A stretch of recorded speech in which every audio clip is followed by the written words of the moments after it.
চট্টগ্রাম বন্দরে মাশুল বৃদ্ধি ও পণ্যবাহী গাড়ির গেট পাস ফি বৃদ্ধির প্রতিবাদে আজ সকাল ৯টা থেকে ১টা পর্যন্ত ৪ ঘণ্টা কর্মবিরতি পালন করেছেন সিএনএফ মালিক ও শ্রমিকরা।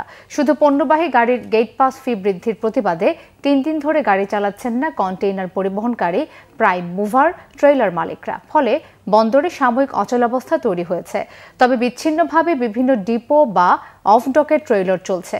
চট্টগ্রাম বন্দরে ১৫ অক্টোবর থেকে ৪১% বাড়তি মাশুল কার্যকর নিয়ে ক্ষুব্ধ ব্যবসায়ীরা। তার উপর ভারী গাড়ি প্রবেশের ফি ৫৭ টাকা থেকে বাড়িয়ে নির্ধারণ করা হয় ২৩০ টাকা। ফলে ক্ষুব্ধ হয়ে কন্টেইনার পরিবহনে ব্যবহৃত ট্রেলার চালানো বন্ধ রেখেছেন মালিক শ্রমিকরা।